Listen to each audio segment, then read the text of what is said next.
Hey everybody, this is Brant from Wolf on Wall Street Trade with the market update for the week ending March 6, 2020. We're watching history unfold before our eyes. I think 100 years from now, and I'm not kidding, 100 years from now, people are going to be studying and talking about this market that we're experiencing right now. 10-year yield trades below 1% for the first time ever. The Fed has an intra-meeting emergency rate cut, 50 basis points this week. That's happened like half a dozen times in history. And remember what I said last week about what we should expect moving forward because of the volatility? Here's the clip. Because volatility is so high, I can almost guarantee in the next week or so, you will see 1,000-point move in the Dow. Whether it's in a day or a couple days, you'll see 1,000-point big move up in the Dow. So 1,000-point days, we had 1, 2, 3. This one was pretty close. And intraday over here, 4. When you have the big 1,000-point day up, everybody thinks that happy days are here again and we're going to all-time new highs, and then you get 1,000-point down the next day and it's like panic. This is what you should expect moving forward in the immediate future because volatility is so high. But take a look at this. I think that's Tuesday, right? So the bottom of it, pretty much all of September's range, and here's the top of it, and pretty much all of October. 2 months of price range in one day. So on the week, Dow, 9 days under its 200-day moving average. It was actually the best performing on the week. It was up 1.8%. And, if you watched throughout the week, it probably didn't feel like the week ended with any gains. But the S&P ended 0.6%, NASDAQ 0.8%. Dow was the best at 1.8%. And small caps were the worst at minus 1.3%. For members, remember what we saw like early in the week? The Dow or the DIA had the worst 3C chart coming into the week. By Monday, that changed, and it had the best 3C chart. And this was the only average that really had a decent looking 3C chart most of the week. And it's the one that ended with the best gains for the week. NASDAQ got a little touchy into Wednesday and Thursday over here, started leading, negatively divergent. We were down on Friday. Talking about historic stuff. This is how we came into the week from last Sunday. This is China's official manufacturing PMI. Everybody knew it was going to be bad, and they were expecting a print of 46. Look at this crash. Way, way below expectations, consensus. And just for some perspective, this is the financial crisis over here. I've never seen an economic data series crash like this. And here's the non-manufacturing, or basically services. I mean, look at this. Look at this crash.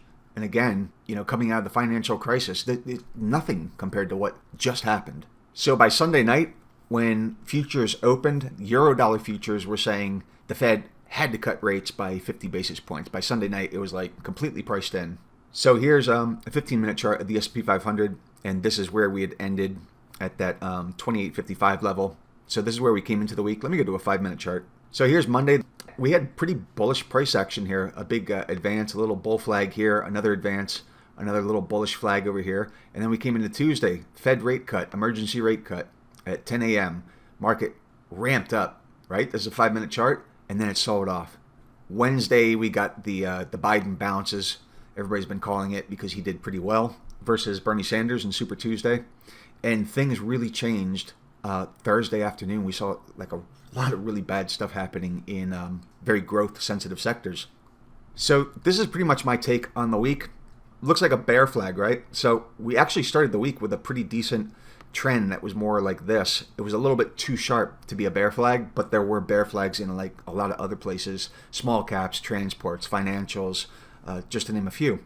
And I told my members I always leave this initial trend line in where we started that prior Friday was a bear flag because prices almost always come back to that. That's what we did over here on Thursday, and it gave us this bear flag. So this is Friday, kind of breaking under that. Did not break below the support level here at 28.55. I think that on Monday, this strength that we saw over here, the bullish flags, I think this was pension fund rebalancing because this was the first day of the month. So that meant selling bonds and buying stocks. So here's small caps, IWM, and you can see the bear flag here pretty clearly. And it actually broke on Thursday and Friday. And this 144.25 level for IWM is like a really serious level. Let me show you on a daily chart. So forget about the moving averages for right now. But that 144.25 level, comes in roughly right about there. So you could see, breaking that's been support, major support 3 times. Breaking that would put a lot of buyers underwater. And amazing how we closed on Friday. Pretty much we're under that level and then ramped right into it, closed just above it at 144.40. So like a stick save, but if you look at this is a bear flag that's kind of broken already. Did hold the support, so that's a good sign for the market in the very near term. But we had a lot of other sectors, growth sensitive sectors, with these same bear flags and breaking down. And it was very defensive tone on the week, and I'll show you what I mean. This is consumer staples, so you can see it started kind of with a bear flag that prior Friday and then acted a lot better. I left those trend lines drawn in, acted a lot better. So the three defensive sectors in healthcare, which is defensively oriented, those were the ones that crushed it. So consumer staples was up 6%, utilities up almost 8%. You can see how they're trading above this flag and actually, finding support at the top of it and resistance over here on Friday. Huge gain for utilities, almost 8%. Real estate, to me, this was too sharp to be a bear flag. But again, another sector that did really well. It was up over 4.5%. And then healthcare did really well after the whole Biden bounce thing. So up about 5% for the week. But this still does look like a bear flag to me. But the places that were really obvious early in the week, and I put out charts of the sectors, all the sectors about 3 or 4 times this week so everybody could see, were the growth sensitive sectors. And they were clearly bear flags from very early in the week. I'll show you a couple. Here's the energy sector. So it is down 6% on the week. And interestingly, on Thursday, it actually led crude lower. This is one of the things I was saying Thursday night. Watch crude on Friday. Sure enough, crude broke down. So usually it would be crude that would lead energy lower. This sector actually led crude lower and broke this bear flag. So it's already starting, I guess we could call it a third leg down. So here it is. 1, consolidation. 2, this is the bear flag last week. 3, starting that third leg down already. Here's the financial sector, bear flag 2. Broke that bear flag, and the sector is getting killed by banks. If you have any doubt that that's a bear flag, there it is.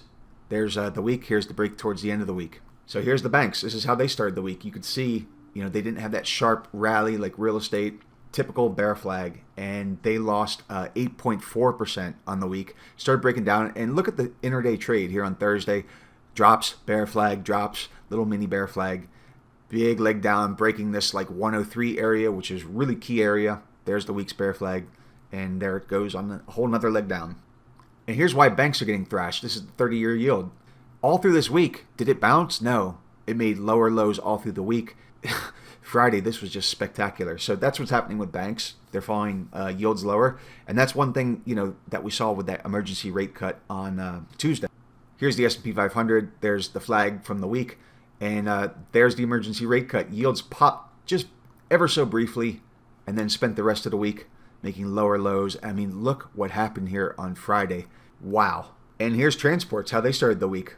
Bouncing with everything else, but in a bear flag.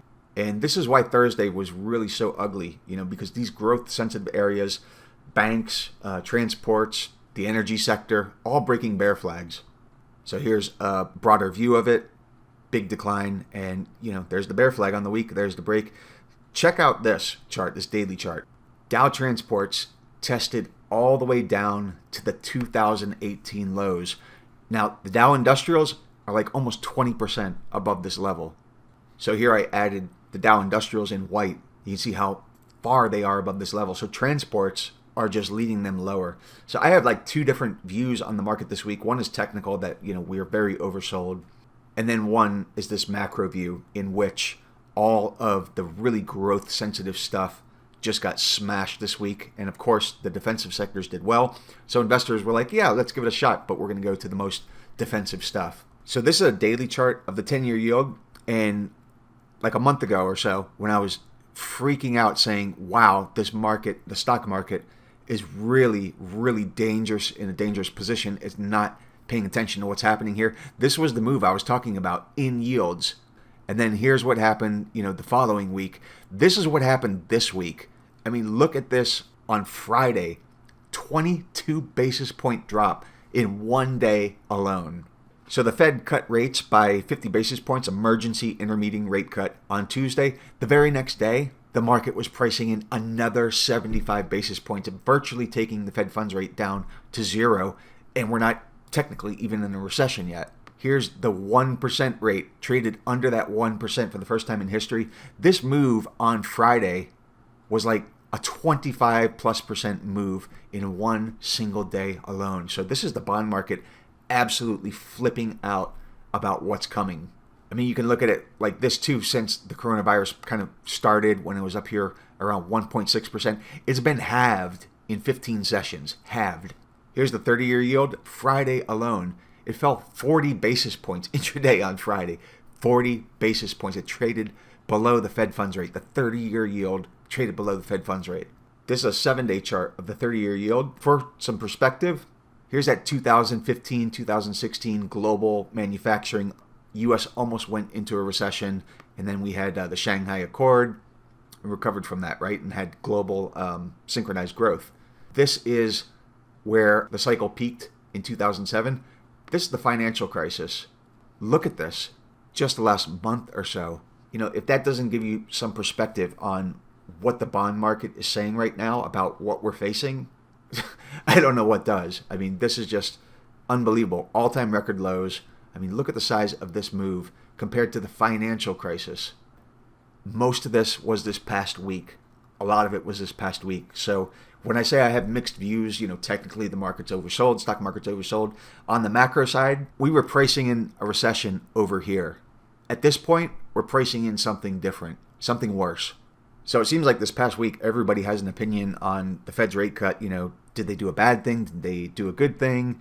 Look, the fact is, when the market prices in over a 50% chance of a rate cut, if the Fed doesn't deliver, the market's going to puke. So whether it was a good thing or a bad thing, we all have our opinions. It was necessary. It was coming. So here's this very long-term 8-day chart of the 10-year yield. So everybody's talking now, can rates go to zero? You can see right here, we're at all-time lows. So could they go to zero? There's zero. I mean, look at this channel. Sure, they could go to zero. From a technical view, I'm kind of mixed, you know, because we do see bear flags in some sectors, right? And we see bear flags in, say, small caps that have already broken it. But then we see the S&P and the NASDAQ and the Dow that have all held, you know, above this low from the 28th. So part of me wants to say, yeah, maybe we test this low and try to bounce up some more and consolidate in this big choppy range. And then part of me wants to say, you know, small caps are leading lower. And, you know, they got that stick save to close right above that 144.25 late Friday. But that's a bear flag. That's a broken bear flag. And it's kind of mirroring what we're seeing elsewhere in growth sensitive areas like energy here, financials over here, the banks. There's the bank index, and then transports. So these are the growthy areas that are panicking with the bond market with yields. And then we have some other sectors that are doing well, the defensive ones. The market's very oversold. Here's the NASDAQ and the candlesticks, and the white line is a 13-week new high, new low ratio. So yeah, you know, we're down here at very, very oversold levels, but we were down here at oversold levels for almost 2 weeks back in December 2018 during this second leg down. And why I've got these breadth charts out. Here's the NASDAQ 100 in the candlestick, so it's a 30-minute chart, and here's the NASDAQ Composites Advanced Decline Line. So if we take a look at what's happened recently, first of all, notice where it is relative to, you know, where it has been. So it's leading the entire NASDAQ lower at the NASDAQ 100. So this is the majority of stocks are trading far lower than the benchmark index. And on the week, notice we have a higher low, but if we look at breadth, we have a lower low. So this is what I'm kind of saying is I'm mixed because we're getting macro signals on one side, and then technically we're oversold. Here's volatility. So VIX was up 13% on the week. VXX was up 30% on the week. So this is VXX. What I showed last week was that volatility had gone into the deepest backwardation it has since the financial crisis. And when that happens, VXX starts trending better than VIX. While stocks were bouncing early in the week, what was VXX doing is consolidating bullishly, breaks out. With credit markets, we came into the week, they pretty much looked pretty good. Like this is high yield credit, HYG in blue. So you can see it looked pretty good coming into the week, leading above the S&P 500. Over here, leading above the S&P 500, higher low over here. And then things kind of changed. It kind of reverted back to the S&P on Thursday and now is leading lower. So this is one to watch. And the reason is because crude is getting thrashed and the energy companies that issue all this junk debt are getting thrashed. So keep a real close eye on credit. It had been acting favorably early in the week for the S&P, and it ended not so favorably to a lower low. And while we're on it, here's crude oil, or USO. It did run into some resistance over here. Here's the broadening formation. Here's the breakdown. So this is the first leg of coronavirus concerns, consolidation. Second leg. So here's the week over here, broke down. The speed in which it happened. My measured move target is right here between about 8.13, 8.15, somewhere in there, and $8. It got like halfway there on Friday alone. So again, I turned up the volume on CNBC this week. I don't usually do that, but news is breaking so quickly. I heard almost every day was, what kind of bottom is the market making, or going to make? Is it going to be a V bottom and we're going to go up to new highs real quickly? Or is it going to be a U bottom? Or is it going to be a W bottom or an L bottom? That's all they're thinking of is bottoms. So I want to just take a moment to show you a couple of different groups, sectors. So one of the real obvious ones is the airlines. Yeah, they're getting crushed. So first leg down, a flag, big second leg down. They're getting crushed. And, well, that's why transports are down. Breaking major multi-year support. And just look at this move compared to the financial crisis over here. And it seems like, transports are down because the airlines are down. Let's look at some other stuff. Here's FedEx, down 22%, something like that. Kirby Corp, down 35%. This is a shipper. Here's Norfolk Southern Railroads, J.B. Hunt Trucking, down just about 20%. Here's Ryder, it's lost almost 40%. Let me just back this out too, or take a look at it from this perspective. Here's the global manufacturing recession, and here's the financial crisis. Here's what's happening right now. So it's not just the airlines or the cruise ships, it's the transports that are moving goods. Here's major integrated oil and gas, down almost 30%. So the credit markets, watch these credit markets. This is where junk debt comes from. The shipping sector, down 33%. Here's resorts and casinos, down almost 40%. Now think about the fact that the U.S. is a services economy. 70% of our economy is services. What does that say about consumer spending? There's the financial crisis. This is just the past month or so. Here's leisure. Okay, so this has all kinds of stuff from Starbucks to like Six Flags, the park. And let's just back it out, take a long-term perspective. That's the financial crisis. In leisure, this is lodging. The size of this move is just stunning. There's the financial crisis. Here's movie theaters. Obviously, the sector hasn't been great with Netflix, but look at the size of this drop compared to the financial crisis. I mean, what does this say about consumer spending? This group is stunning. This is just general entertainment. So again, like theme parks, movie theaters, restaurants, all that stuff. Look at the size of this move, and let me back it out to a weekly chart. Here it is. Financial crisis over here. 2016, 17, 18. All these jobs that were added, bartenders, waiters, waitresses. Think about the second order effects. What happens to all the employees? What happens when they don't have work and they're not spending out in the economy? Where are the other sectors that are going to go after that?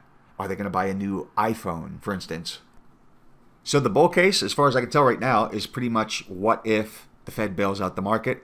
And who can blame anybody for thinking like that? Because we just went through 6 months of basically that scenario. But I have to tell you, there's a big difference between how effective Fed actions are during a bull market and how effective they are upon a cycle turn and into a bear market. I'll show you an example.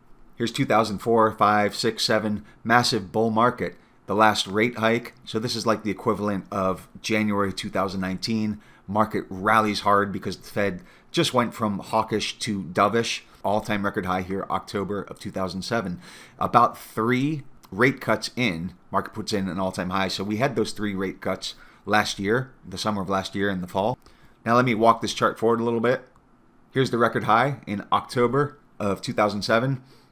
1, 2, 3, 4, 5, 6, 7, 8 rate cuts. And we're in a bear market. It didn't turn that bear market around. And obviously there's the case that monetary policy can't make people go out of their house and spend money when they're in fear of getting sick or maybe getting grandma sick. So there is money to be made. People like Stan Druckenmiller, this is where they make their money, at cycle turns, or here where the new cycle is starting, where you have a lot of opportunity to get in early on the next bull market. We're not there obviously, but it is my opinion that that's where we're heading. So in the immediate near term, I'm kind of mixed between, the technicals where we are very oversold, but we also have bear flags that broke down, and we have that humongous move and macro signals coming from yields, coming from crude. Again, all the assets that were signaling trouble back here and back here, they are signaling even more trouble this past week. But technically speaking, yeah, we're very oversold. Maybe we come down and test this 28.55 level. I am not making predictions about where the market's going at this point. I'm taking it as it comes and then looking for those opportunities. Could we fill this gap? Yeah, we could fill this gap, absolutely. One thing that we'll see is the market going back and forth between extreme emotional swings, extreme fear, and then, oh wow, we dodged a bullet, big 1,000-point day up. That's what we're going to see for the foreseeable future. But if there's one thing that I hope you'll take away from this video, those groups and those sectors that I showed, like leisure, getting smashed, restaurants or theme parks, we're selling those, airlines, cruise ships, we're selling those right now. But think about the second order effects of the people that work for those companies, what their lives are going to be like, what their spending habits are going to be like, what consumer confidence is going to be like. I have to be honest, this was a hard video for me to make. I was really struggling with this before making this video because I don't want to be a fear monger. I don't think that's something we need right now in getting through what we may be facing. But at the same time, I can't say, look, everything is great. You have all these people talking about, is this going to be a V-shaped bottom? Is it going to be a W-shaped bottom, a U-shaped bottom, L-shaped bottom? They're all thinking about bottoms. Nobody seems to be thinking about what the market is actually telling us. The bond market has been telling us this past week. Actually, what the bond market has been telling us this past year. So I did struggle with this, but I just have to be honest about what I see. So that'll do it for this video. Thank you for everybody's feedback on the last video. I got some really good tips, some information I wasn't aware of that was very helpful. Thank you so much. And if you enjoyed this video, I appreciate the thumbs up. And again, I would appreciate you share it because it does seem like I'm being shadow banned a little bit for having said a couple words. As always, if you have questions or comments, please go ahead and leave them in the question section. If you have, ideas, I'd like to hear those too. There is a subscribe button down here at the lower right-hand corner or below the video. So don't forget to subscribe, and there's a few links to my Twitter account and the website below. Check those out. Everybody have a fantastic weekend. Enjoy it while you can because I think we're going to be right back in the thick of it next week.